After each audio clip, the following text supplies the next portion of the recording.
Welcome to the Mr. R Show, brought to you by the Monthly Recurring Revenue Institute. If you're an accounting firm owner or manager seeking harmony between work and life while optimizing profitability, you're in the right place. Our goal, to empower you with the knowledge and tools necessary to enhance both your personal and financial well-being. In every episode, we bring you insights from esteemed individuals in the field who share their valuable expertise and practical steps. Join us on this journey as we collaborate to revolutionize your business and enrich your life.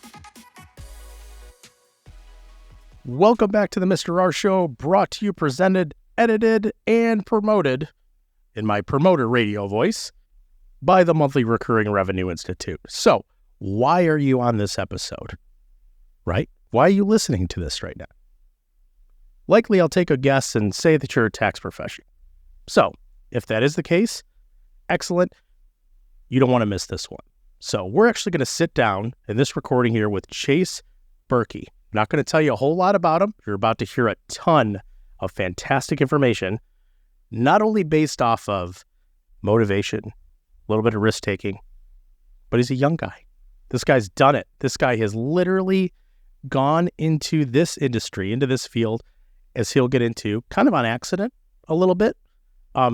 Some great content here. So even if you're a seasoned tax pro, you've been in it for a while, or if you're somebody looking to get into the space, Chase and his team have something fantastic to offer you. No, it's not a coupon code. We are not going to do the TV infomercial, buy now, buy now, buy now. There's literally no sales in this. I say that because what they have created is built completely around supporting fellow tax professionals. Let's get into this one. Chase, Chris, and myself are going to have a fantastic conversation.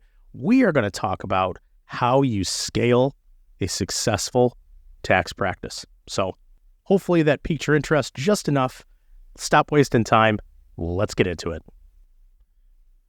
Hey, everybody, and welcome back to the Mr. R Show here, presented, produced, we'll just say brought to you by the Monthly Recurring Revenue Institute. So as you heard in the intro, today's topic, we're going to actually chat with somebody. Well, we'll say chat. We're going to pick his brain a little bit on how he became so successful in scaling a practice. So you're going to hear from a tax pro. We also got Chris Birky on here with us. I don't know why this guy keeps showing up. It's almost like it's his show or something. Hint, hint, it is. Chris, how's it going, man? Welcome back to your own show. Well, thanks, John. I appreciate the welcome back. And I hope you have dinner ready and the house cleaned for me. But it's good to be back. Well, you know, I try to keep things organized for you, at least a little bit. So, you know, it is what it is. Well, I am very excited to have Chase on the show. Excuse me. Obviously, we are going to dive in to a bunch of different topics. And we really want to help out. And that's really what MRR Institute is all about. Really helping tax professionals strike that good work-life balance to get to the point where they can run their business instead of their business running them.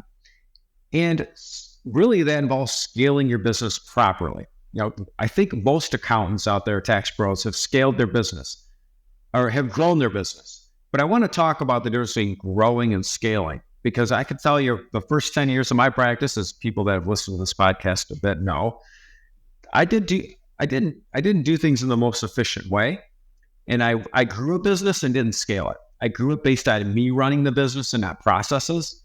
And it was a very expensive, from many different perspectives, not just financially, lesson to learn. And over the last 10 years, we've been able to scale our business and our practice and niched out to exactly what we want to do. So very excited to have Chase on. And I met Chase in person at an Intuit Better Together event in New York City. And all enjoyed meeting him, enjoyed talking sports, as he is a big Oregon Duck fan.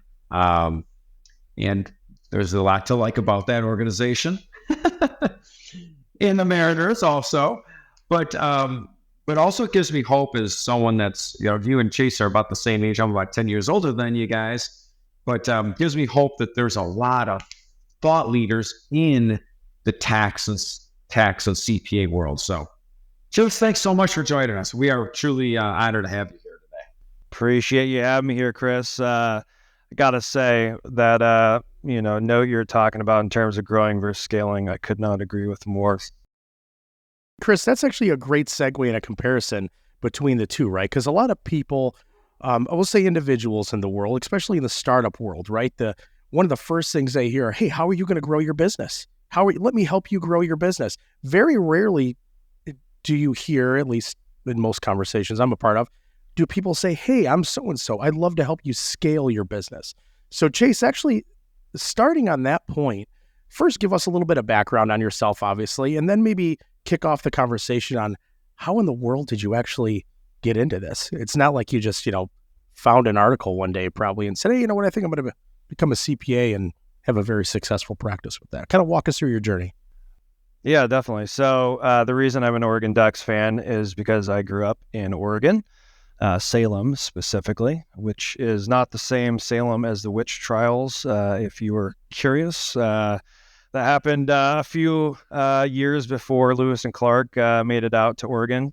I did play the Oregon Trail on the old Macintosh computers back in the day, though that was a big thing. And apparently it wasn't just in Oregon. I thought it was just an Oregon thing, but a lot of folks played that growing up. But that's how I can tell that we're in the same age group, because I remember sitting in my classes back in the day and so excited because we had computers, right? And it's like, oh man, I got malaria or whatever it was in the trailer. My oxen died or something. So I love it. I think it was a great, life lesson to show, kids that life doesn't always work out the way you plan, and sometimes people die. Maybe a little depressing, but nonetheless a lesson in real life. But anyways, so I left the rainy Pacific Northwest for San Diego for college. I went down to Point Loma Nazarene in San Diego for baseball, actually. And baseball was something that I'd spent a lot of time, going after. And I eventually just burned myself out, if I'm being honest, by playing about 2 years straight without a break, and sort of fell out of love with the game, but fell in love with the sunny weather of California, and decided to stay. So got into accounting. I wouldn't say by default, but something close to it. Went in as a business major, did well in my accounting courses, and then my professors, kind of gave me that nudge to go towards accounting. And I graduated in 2009. So this was a time when, the Great Recession was unfolding. And it was pretty evident that the only way I was going to be able to get a job and not move back to the Northwest with my parents was going to be to get a job in accounting. So started out at Deloitte in audit. I probably would have gone tax, but at that point they were only hiring folks with master's degrees in tax, and I wasn't looking to do another year of school. So went into audit. Very quickly realized that was not my cup of tea. It wasn't really, the sort of work that resonated for me. And I figured that out pretty early on. And so my main aim was to, get my 2 years, get my license, but be planning that next step so I didn't get stuck. From there, went into a partnership with someone I knew from college, creating a firm that was more on the tax side, as well as client accounting services, although that wasn't a phrase or a term back then. It was just called bookkeeping. Yeah. So that partnership eventually dissolved, like a lot of partnerships tend to do. And at that point in my life, this was back in 2015, it happened rather abruptly. I didn't really have a plan. I just knew that, I had clients that needed to get their returns filed before the extended deadlines. And so that was really my focus, kind of with this idea that I would figure out the next step thereafter. And, as most folks figure out when they go out on their own, as long as they're doing good work, you end up getting referrals, and that firm ends up growing a lot quicker than you might have initially thought it would. And Chris, that note you had about growing versus scaling very much resonates for me because, in order to scale, there's a lot of things you got to put into place. And when you're first starting out, you don't really know what those things are. And so, you're getting your pricing wrong, you're getting your scoping wrong, you're just working a lot of hours trying to figure out, exactly who you want to work with over the long term and what you want to do for them. So most firms, I would say, just grow and don't scale from the start, because a lot of the learnings you need to truly scale effectively come from mistakes. And I was no exception to that rule. So that growth journey was a lot of fun, but also a lot of work, a lot of stress, and it had its own cost from a personal, financial, and energy side. So kind of back to your point of, you probably didn't just wake up and decide to do this. It actually was a little bit that way. I never really looked at myself as an entrepreneur, even though I was in a partnership, and creating a firm at a young age. I didn't look at that as entrepreneurship, because it wasn't just me per se. So, it's interesting because I sort of feel like I fell into entrepreneurship, and I really didn't think that was me. When I looked at an entrepreneur, I was always like, that's just not me, that's not my skill set. But, when I was in the thick of it, I realized, no, this is me. This, really resonates, and this is something I love.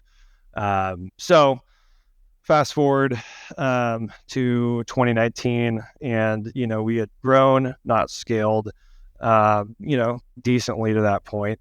But it was pretty backbreaking to make that work. And so I had these ideas floating around in my head that, there's, this experience of being, in the position of starting a firm from scratch, that is just really empowering. And, the agency I felt over my life that I hadn't had before was just transformational for me. And I wanted to, provide that same platform for others, but do it in a way that didn't carry the level of cost and risk and, absenteeism from your family, while you're building it. And probably more than anything, being able to translate the learnings that I had and that we had to folks as they're building their practice, so that they could build it the right way from the start and not have to, rebuild the foundation later down the road. So that was kind of one unlock there. And then the other was really around the fact that, there's over 44,000 CPA firms out there, and, even more if you count the non-CPA accounting firms. And they're all building their own wheel and spending a lot of time doing that, spending a lot of time running the business and wearing all the hats you have to as business owner. And I knew that we could create a much better wheel, that we could democratize and folks could leverage, so that they could focus on what they do best, which is client service and, developing a team. So it was really kind of those two unlocks that were the foundation for the pivot that we embarked on in the middle of 2019. Chase, you nailed it. And I want to dive into something. Sorry, John, I know I cut you off, and I'm going to really geek out this episode. And I'm so excited to dive into some of these because, Chase, I shared some information with you, but, my first 10 years of my practice, it was based on me running it, not processes and systems. And then the last decade plus, we've led with tax planning and strategy, 100% subscription model focused on real estate investors and helping people not only do tax planning and strategy, but also do the implementation piece. And I think that's what a lot of tax pros get tripped up on, that there's a lot of revenue opportunities that's still a huge value add for your clients for you. But Chase, you talked about client selection. And that's something that when I first started, I would like to say I was bad at client selection. That would be giving me a compliment because I had absolutely no client selection process. If you came through my door and it was legal and you wanted me to prepare your tax return or my practice, I would do it if you paid. Because so you could have, I used the example I was recently, if you had a llama farm and I never stepped foot on a llama farm in my life, I would take you as a client just because I figured I needed to grow my business, not scale it. And then I had to have a huge learning curve. Now I feel like with our practice now, and John's kind of dove into this a little bit too, as far as seeing in action as we work with other tax pros and consult with them. I think our client selection process is a secret to our private CPA firm success. Almost every client headache could start by them not being a client in the first place. And Chase, I know you're athlete. It's kind of like in college football, right? Like you've got to, when you're looking at recruits, when you're recruiting a player, when they're a sophomore and they get in trouble and get kicked off the team or do something dumb, there was probably a red flag when they were a recruit that you may have not uncovered or you chose to ignore. So you tell me about what do you do now at Dark Horse? We're going to dive into Dark Horse a little more, but what are some of the things that you guys do now that you didn't do in the beginning when it comes to client selection? Oh, where do I start there? Without just saying everything. Hey, you're already ahead of me because you actually had some type of process. I really came to find that, if you don't set expectations with clients, they're going to run your practice for you, right? And so there's an element of, you kind of have to work with a number of different clients, in different industries, different service types to understand really what you find the most interest in, where you can provide the most value, where you think the opportunities are, so there is that element of whether you're doing that, at an existing firm as an employer, whether you're doing that to some extent when you're starting out, you kind of have to figure out, through just experience, where you want to specialize in, because, your niche of real estate investors, wasn't something you picked out blindly, out of a hat. It's likely because you had some experience there and, some successes there and figured this is an area, that I'm going to just double down in. If I'm guessing on, as to how you got to where you are. Right. So, I really believe, wholeheartedly that everything bad in a practice, everything bad in public accounting, that's been well documented online and elsewhere, is stemming from getting the pricing wrong, getting the scoping wrong, not setting expectations, appropriate expectations with clients. If you get any one of those three areas wrong, it's likely that you're going to have problems in the other two areas. And so, when you don't get that pricing right, you actually end up underserving that client. So it's like they might be paying half of what they should, but a lot of times you end up giving them a quarter of the service, that they probably deserve because, you get stretched so thin and you're constantly putting out whatever fire is burning the hottest, and also at the same time trying to direct your focus towards the clients that you can do the most for that are paying you the most. So, I truly believe that, one of the values we can bring to the equation with our folks as they're growing is making sure that they're not signing business just to sign business. Chris, that comment you made about, if someone came into you with, I think you said a llama farm, you would take them because there's a scarcity mindset that's implicit, for a lot of folks when they're starting a firm that, they don't know when that next potential client is coming.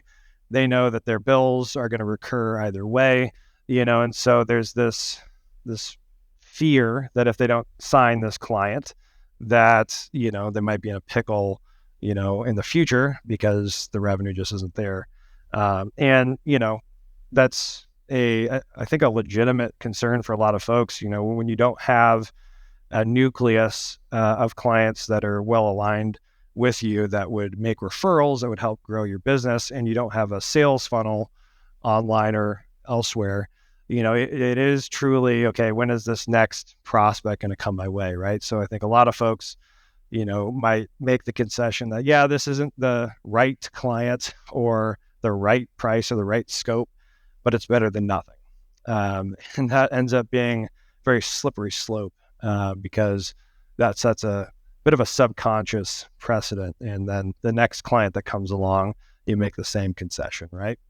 So getting clear on, who you're going to work with, what you're going to do for them, and how you're going to do it is the most important thing you can, set out for yourself in any practice.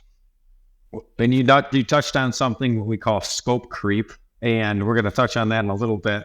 Great point on the client selection. I'll argue that missing on a client, I've yet to meet a tax professional or tax pro that has missed on a client and like gone out of business because of it.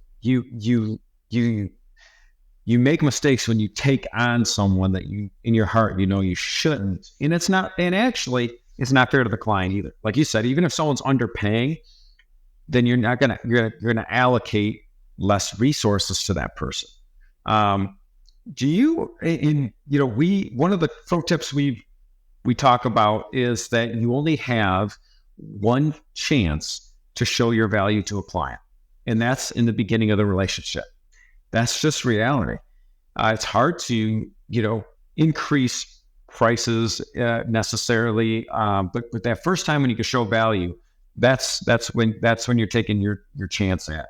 Now, that's what you have to take advantage of. And I know you're a baseball guy, so I think anyone listening has to understand that as a CPA, as a tax professional, enrolled agent right now, with the lack of workforce coming into our in our industry and the client needs, we're going up to bat and we're looking at a 3-1 count right off the bat, right? It's got to be a really good pitch. Now, if it's right down the middle, slug it.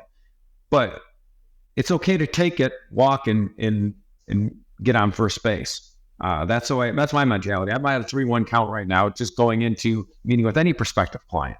If it's a good pitch, I'm going to swing at it, but I don't have to, if that makes sense. Right. I mean, I might even say it's a 3-0 count, to be honest. I know. I wasn't good enough hitter to get the green light on 3-0 though, Chase. You probably were, so I go 3-1. And Chase, actually, if you can, before we get too far along too, I know we kind of hinted at it a few times.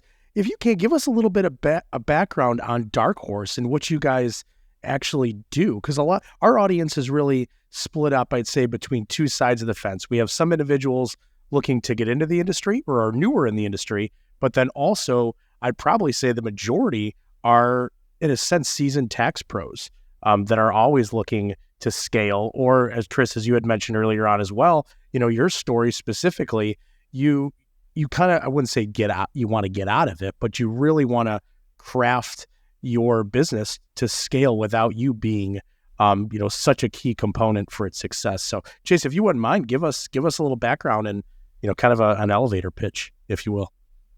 Yeah, definitely. So that pivot that I mentioned in 2019 was really going from what was mostly a traditional accounting firm, although we had a progressive brand, as well as more of a tech-focused approach.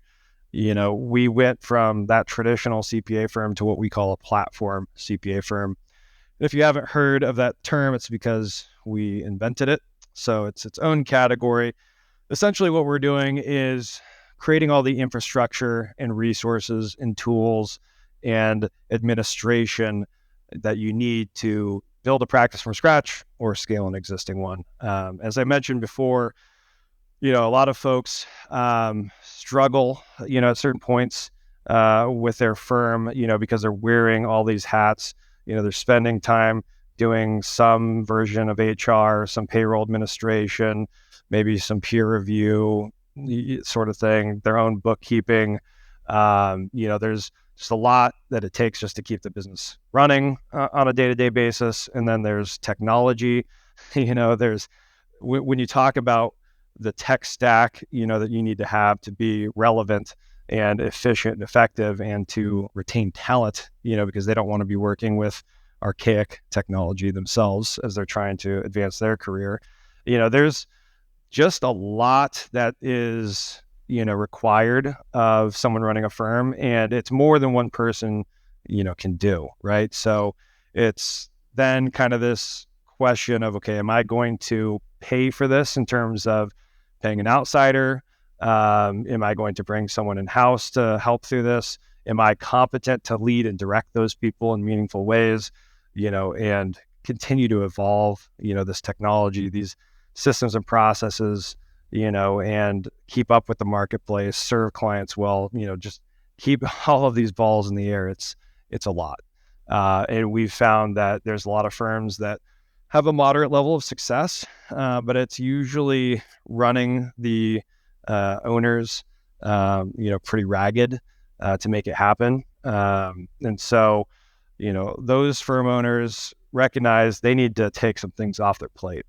And that's, when a conversation with us makes a ton of sense, because we can help them take a lot of that off their plate and set them up for success, kind of reset them so that they can, scale effectively going forward.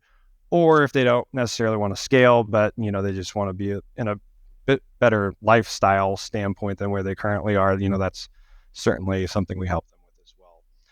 On the accelerator side of our business, we're taking folks that are typically managers or senior managers, or maybe they just started their own firm and are realizing just how daunting of a task this is, and pulling them into our accelerator program, growing them from scratch to six figures, typically in a couple of months, kind of holding their hand along the way, in terms of how to have these sales conversations, how to do it in an authentic way, how to propose, how to price, how to scope, how to use our tech stack, start to finish, all the things that you need to be able to do, to provide that level of client service that we hold ourselves to. So all that in a nutshell to say, if it supports a CPA and building their practice and building their team, we've got a heavy hand in it. And our goal really is for our folks to be able to focus on, again, being a practitioner, doing what they do best, developing that team, serving clients, and then, not putting as much focus in the other elements of running a practice, and allocating some of that time towards collaboration. And collaboration is really a huge, core value that we have at Dark Horse, that, when you talk about accounting and tax, you're talking about so much subject matter that any one person can only know a fraction of it. And so, we know that we're better together. And I also know that it was very lonely when I started my own practice and was by myself. And, it was all, the buck stopped with me to figure out any sort of technical issue that, I wasn't familiar with, and so we know that we can bring people together in meaningful ways, so that when they encounter those issues, there's someone to help them out and say, hey, dealt with the same client, here's the work paper, here's the tax return, if you want to talk through this, just let me know. Right. So that's a huge unlock and a huge contributor to folks' success.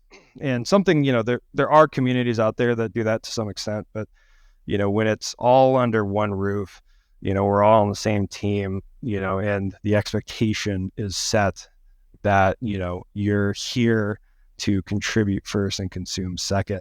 There's just so much more to go around and so much more up leveling that happens as a result. Well, I'm very impressed with a lot of the things you're doing with Dark Horse. And I love the idea that you've created the platform CPA firm. We created Teaching Tax Flow in our private CPA practice, which is a proprietary tax planning and strategy process. But a couple of things that I want to dive into with you. First thing, it can be really lonely when you're a solopreneur, when you're on an island, especially let's say you live in a more rural area and you're the only CPA, you're the only tax pro in town. There's always that could be a lonely place. And, I love that you have different opportunities, because I've always argued, like John's heard this a million times, but it's easier to turn a motorcycle around than an 18-wheeler. So I actually think that the challenge is harder when you're a seasoned practitioner, that you've had a practice for a certain amount of years, to change it versus someone that just started, someone that's just getting rolling. And one of our core things we believe in is collaboration over competition. And, like I said, we're all batting with a 3-0 for us that aren't as good at batting 3-1 count. We need to band together. We talked about client selection already.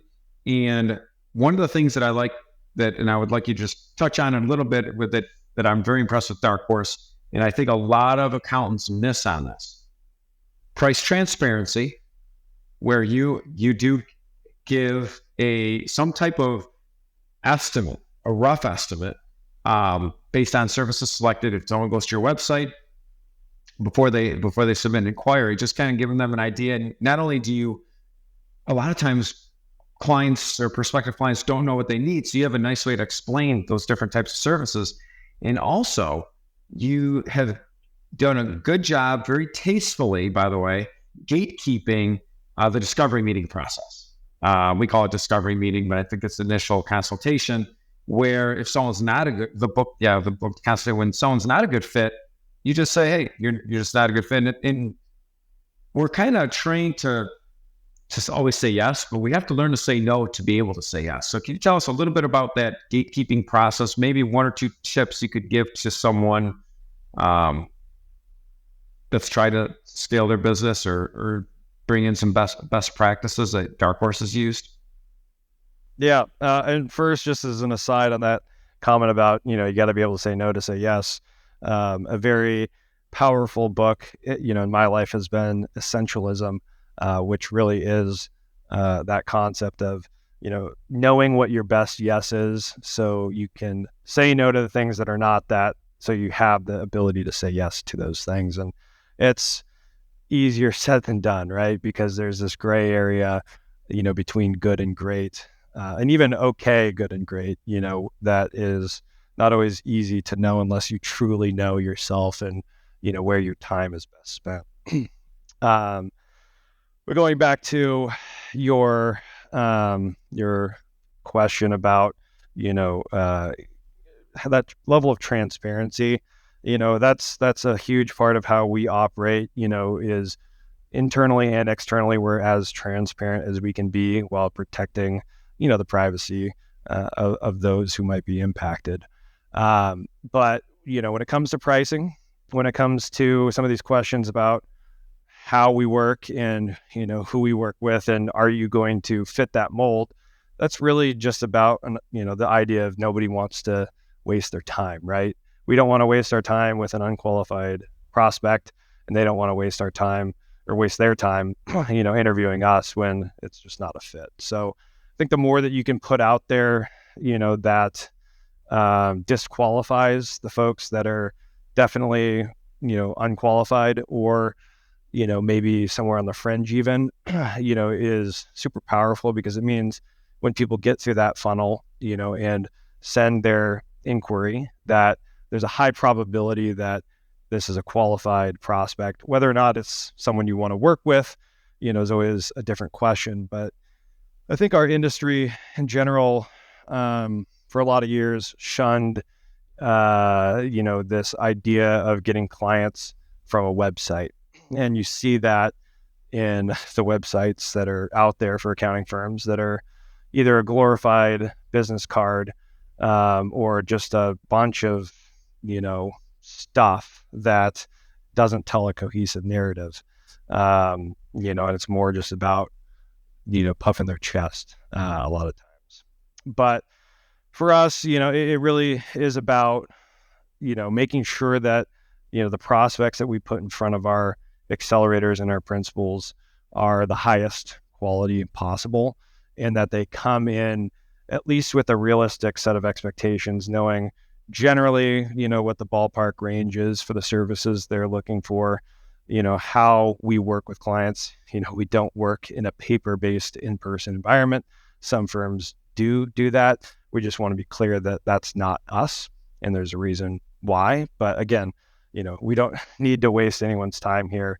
And, this idea of a 3.0 or 3.1 count, I mean, there's so much more demand in the marketplace than there is supply. And also technology and non-CPA firms are coming into the fray in a way where, some of these clients that we feel like we need to be able to serve, we actually don't. There's viable options for those folks. And if you are going to serve someone that's maybe on the precipice of where you can add value and where the price makes sense, you do need to make sure that the price makes sense on your end, because, that type of client that's just, kind of on that fringe probably isn't a viable client in a couple of years as technology and non-CPA firms kind of marginalize, the fees we can charge those clients. I agree with you. I feel like also one thing that you've done a really nice job with Dark Horse, and this is one of the, I've not seen another website better in the CPA world.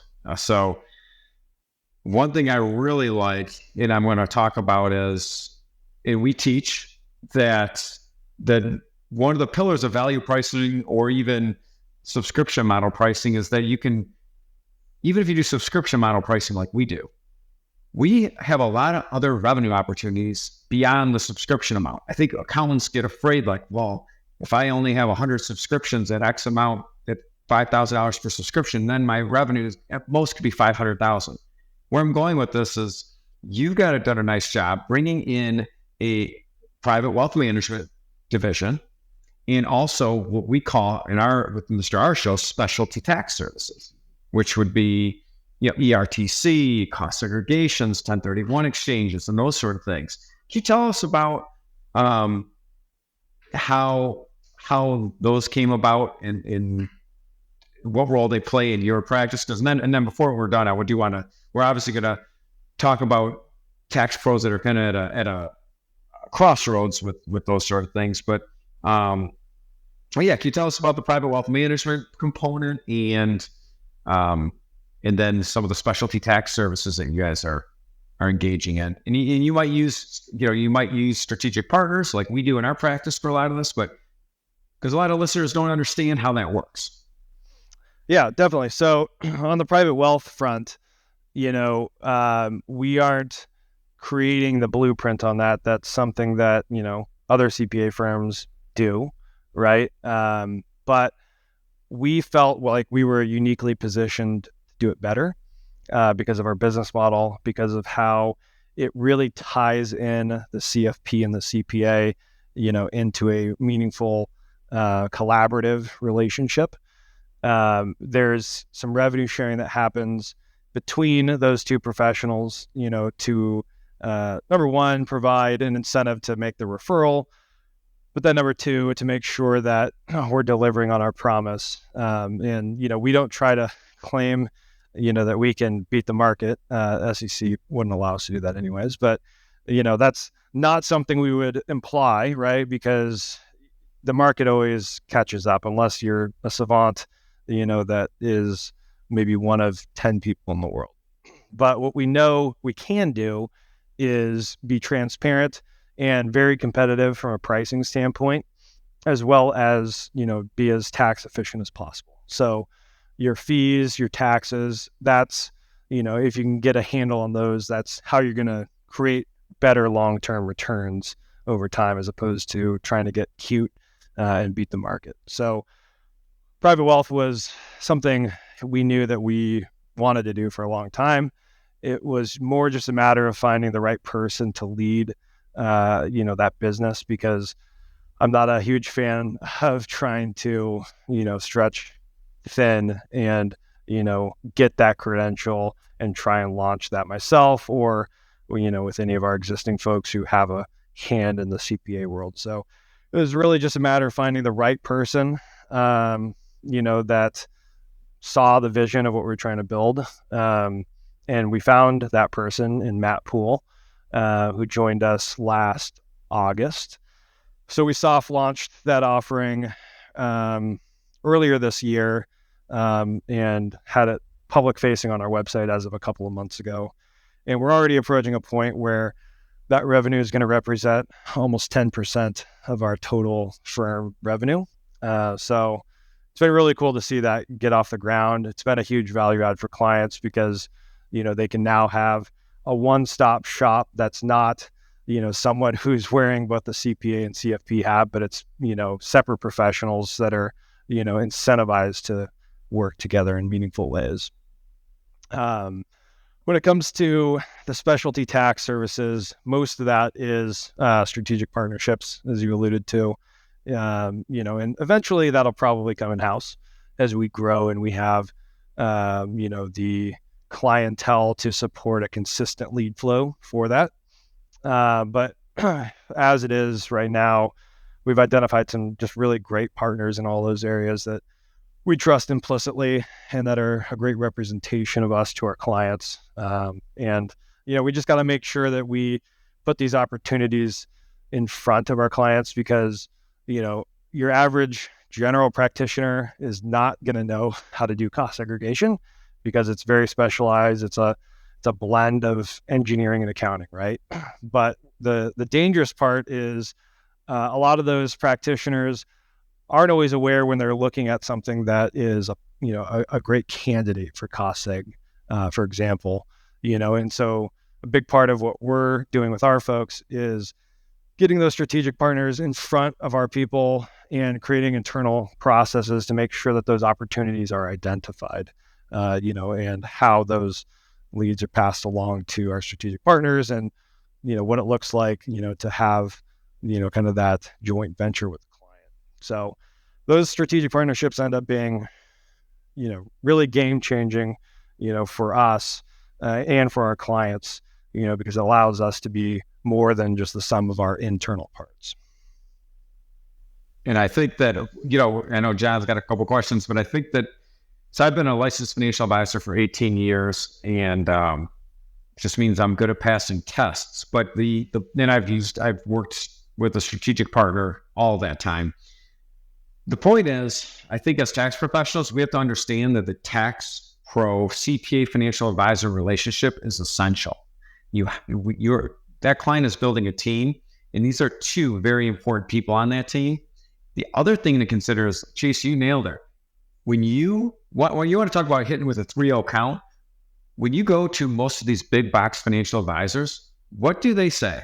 We do not provide tax advice. Ask your CPA. We refuse to look at your tax return, et cetera, et cetera. So when you have two people on the same team with complementary skill sets, and one is a tax professional, CPA, enrolled agent, that says, give me your tax return so I can look at it. Let me see who's a good candidate for harvesting capital losses or doing Roth conversions.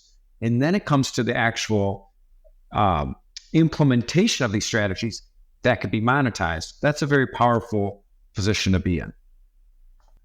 100%. Yeah. I mean, over time, our aim is to bring as much of that in-house as possible. So that's a very highly coordinated effort and something that exists within the same roof for our clients. Not to say that there's anything bad about using an external party in a strategic relationship, but there's also that next level, level of white glove service you can bring to a client when that's a division, within the firm. So Chase, actually, if you can give us a little bit more detail on Dark Horse specifically. I know you mentioned, a little bit earlier on all the services that you guys offer, but really you guys being the quote unquote back of the house, or should you say, kind of on steroids for tax pros. What might be some of the trends that you guys are seeing as far as for the pain points go when a potential client comes to you or you're onboarding a new client? Are there maybe 3 or 5 things that you continually see popping up that are really just a pain in the you-know-what for these individuals that you guys really offer the solutions for? Yeah, I mean, the first thing that comes to mind in terms of PDAs, which is an acronym I think you can guess on. I love it. By the way, I will support that. We actually use that a lot. So kudos to you for that one. Yes. One of those PDAs is, the tax organizer process. So the collection of all of the information and documentation that you need to actually be able to prepare the return. That historically was a really clunky process for us, and really caused a ton of context switching and just a lot of wasted effort to get people through that process. And so, having identified kind of the magnitude of that issue, we set out to find a solution and create one, right? And so we found a company called Soraban, and that's Soraban for those listening, if you want to look them up. Founder went through Y Combinator. He was a practitioner himself, so he understood the problem that he's addressing in a way that a non-practitioner wouldn't. And so we had some conversations with them, tested out the product, and realized this was going to be game changing for us. And so what it allows us to do is create a smart organizer that's in the language that we feel is most digestible by our clients, while still being accurate in terms of what we need from them or what we're asking for. And then it's taken them through what's almost more akin to TurboTax than a 30-page PDF. It's omitting sets of questions if they've answered a certain way on previous questions, all that sort of stuff.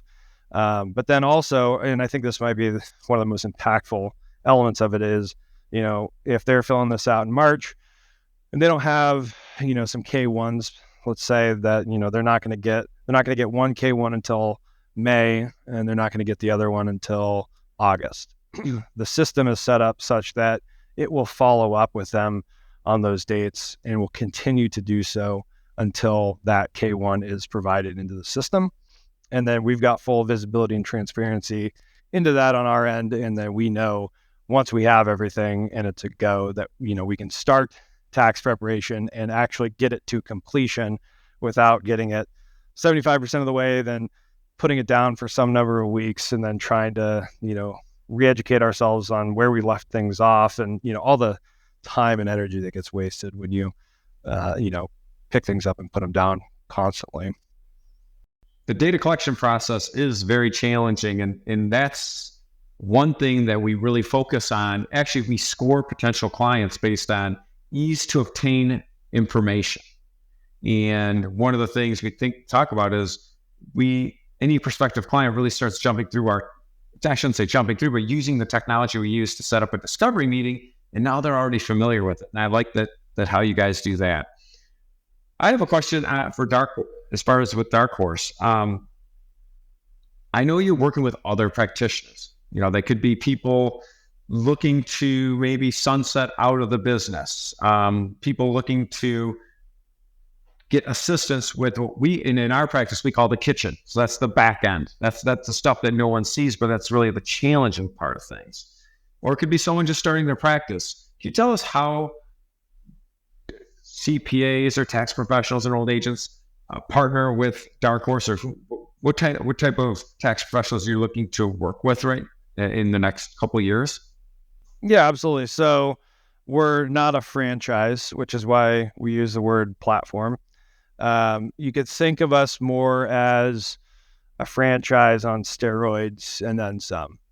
But the reason we're not a franchise is because we've created a really great brand, that it has a great reputation and, a lot of significance and a lot of pride behind it, not just for, the founding and leadership team, but also for our principals and the members of their teams. So we've got to make sure that we protect that brand, as best as we can. And so there are certain things that, you just need to have a certain level of control to make that happen. And we don't shy away from that. And there's also, certain things that we know because we have the data points, in our principals' practices across the firm, that if you do A, B is going to happen, right? And, it might be uncomfortable to do the corrective measure proactively, and if we're at an arm's length, it's less likely that, you're going to do that uncomfortable thing when there's no one there to force or ensure that gets done, right? So, because of that, we're a unique structure, right? So we're a platform, that has pieces of a franchise, that has pieces of, even a traditional partnership, but really at the end of the day, our thing is our customer is the CPA. So that's the entire orientation of our firm, is that we're here to serve CPAs. So there's a bit of boiling the ocean that happens in that regard, because what CPAs need as a group is a lot, which, I think goes a long way to explain some of the ills of our profession, is that, we're high functioning, high integrity, capable people, but we've been given a very difficult set of cards to play with in a lot of ways. And then there's also some psychological elements of being people pleasers, of saying yes to everything, that are just ingrained from kind of our earliest experiences in public accounting. So there's just a lot of things that, we just know from the data points of our own experience building the firm, of the data points from our principals, that push us into a place of, this level of not being at an arm's length is really the best call. So we're set up as a C corporation. Our principals are employee owners of the firm. There's a stock option that goes to a principal at such point to become a principal, whether through our accelerator program or via merge-in. And then there's ongoing grants on an annual basis that are predicated on the profitability of their practice, as well as their contribution to the whole, how they're helping up level, their peers. So it's a lot of different areas I could go to, in that regard. But, we're looking for, great people. We're looking for folks that, have a desire to learn, that have something to bring to the table in terms of experience and expertise. In terms of who we hire as principals, those are typically folks that, are CPAs that have, on the tax side, at least 7 tax seasons under their belt, if not more. Not to say that there's not a position for folks who are unlicensed or don't have the experience, or some combination, but there's a different road to become a principal of the firm than there is to work at the firm. But, there's a lot of really valuable experience you can get working for a principal, and a growth plan we can set up for folks, to be able to eventually wear that hat themselves. Well, I think it's great that, ultimately collaboration over competition, trying to simplify someone's life. We always say getting your information is a lot harder than actually preparing the return. But what you've created goes much beyond just a tax return. It's a culture. It provides people with an opportunity, again, to have that platform to take advantage of all of it's amazing. Again, I can imagine your roles changed significantly, where you're really probably not very much client facing, but like you said, the CPAs are your clients. But when you could take someone with all that client facing experience and put them behind the curtain and really work on how can I make these other people's lives easier through technology, through relationships, that's amazing. So I want to ask one more question, and then we'll leave you alone. But we're talking a little bit about niches. I feel like Dark Horse is on the cutting edge of everything in our industry. And one of the things you guys launched, I believe, was a cannabis division. Can you touch on that, and not so much the cannabis division a little bit, but also what are things to consider if someone wants to jump into a new niche? We help, sometimes it's better to create a whole separate division within an organization, name it something else. But can you touch on that, and then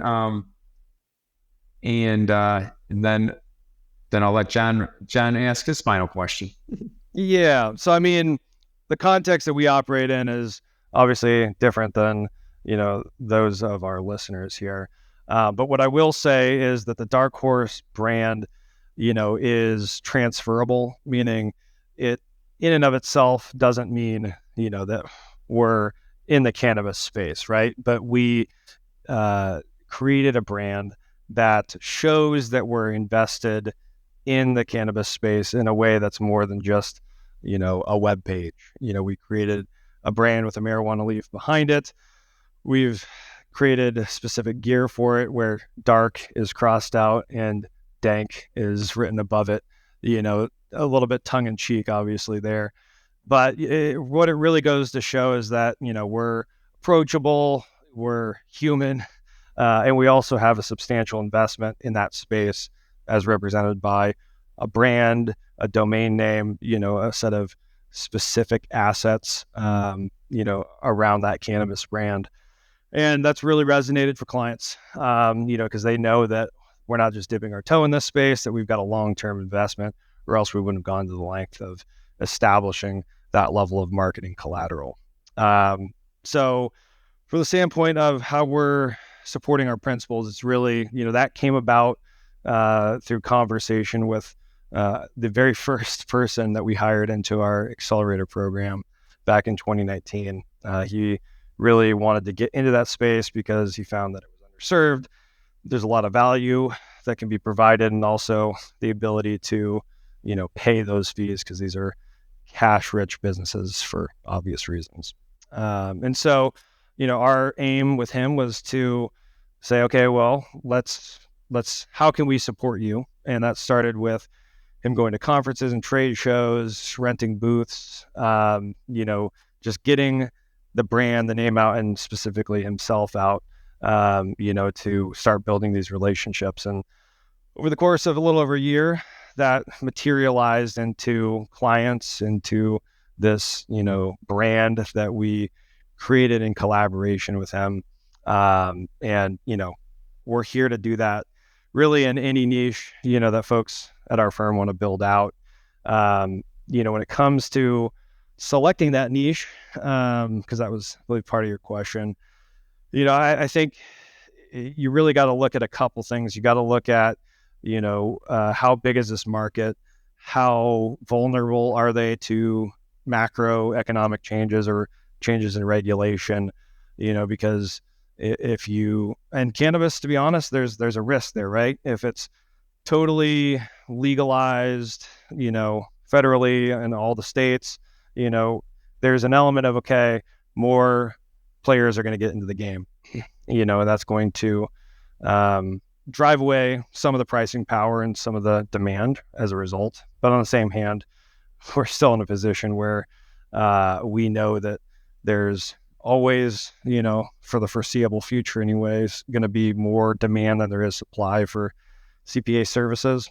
So we're not as concerned about that. But, if something could go away overnight, that's a consideration that you definitely want to be mindful of, or maybe hedge your bets and have two niches, so if one of those niches goes away or is substantially harmed as a result of macro events or regulation changes, that you're not all eggs in one basket and trying to start from scratch. So you want to be able to get confident with, who these people are, what they need, what you can uniquely do for them.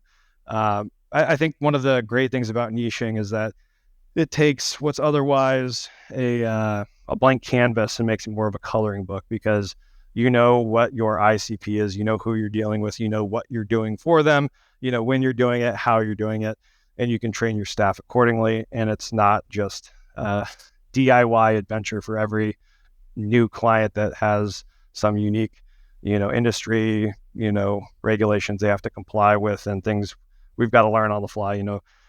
Being a generalist is fun and a lot of learning, but, it's harder to provide value as a generalist to an individual client than it is if that client's needs inside and out. And Chase, thanks again for jumping through all this with us, and kind of on the note of, really starting that cannabis effort right there, I think speaks volumes to just what you had mentioned, right? Like y'all's approachability, you're real people, you're providing the support system for other tax pros.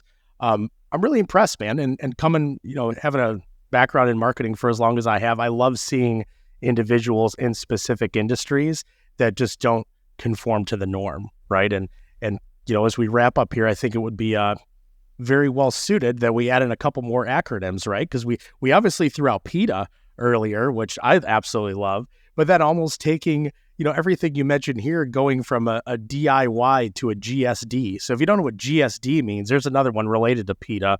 It's get blank done. Maybe write that one down for our listeners, and, write it down and reach out to somebody, either Chase or anybody like him, and really just get the information that's out there. Chase, you guys at Dark Horse provide such a great, just a valuable resource to support people. As Chris had mentioned earlier, and you has mentioned, and I think I probably did it as well earlier on, it's just taking what is a royal pain in the you-know-what and really scaling with it and really drawing the line in the sand between growth and scaling, I think is fantastic. So we can't thank you enough for joining us on the show, man. I appreciate you guys having me. This was awesome, and look forward to future conversations. Absolutely. I'm sure we could talk for hours and days on little bits and pieces. So as I like to always wrap it up on the Teaching Tax Flow podcast, we will see everybody back here, same time, same place, next time.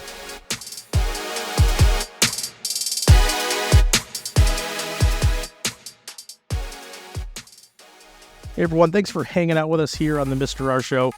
As always, great guest, Chase. You were awesome, man. Your knowledge, the story on how you got into the industry, what you guys are offering other tax professionals is incredible. So I know Chris, we had a couple laughs in this just based off sports. Obviously Chase, baseball guy, Chris, baseball guy.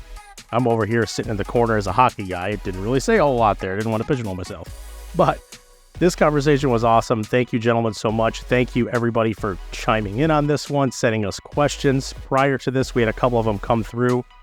This is a topic, obviously, I would bet that nobody gets into any business saying, I really don't want to be successful at that. So, that being said, obviously some great notes in here to hopefully steer you to success regardless of the stage that you are in your professional career in the tax space. So we look forward to speaking with Chase again here after the new year.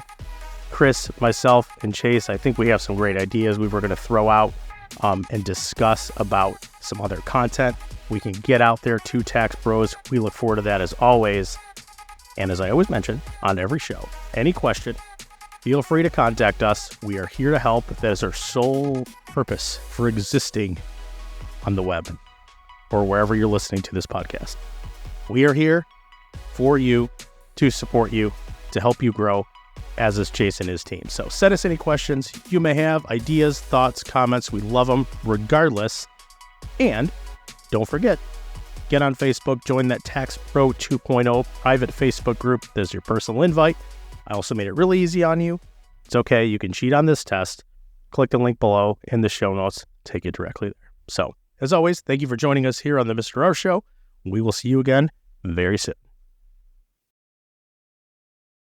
The content of this podcast does not constitute an offer of securities. Offerings can only be made through an offering memorandum, and you should carefully examine the risk factors and other information contained in the memorandum. The content provided is for educational purposes only. We encourage you to seek personalized investment advice from your financial professional. For all tax and legal advice, please consult your CPA or attorney. Investment advisory services are offered through Cabin Advisors, a registered investment advisor. Securities are offered through Cabin Securities, a registered broker-dealer.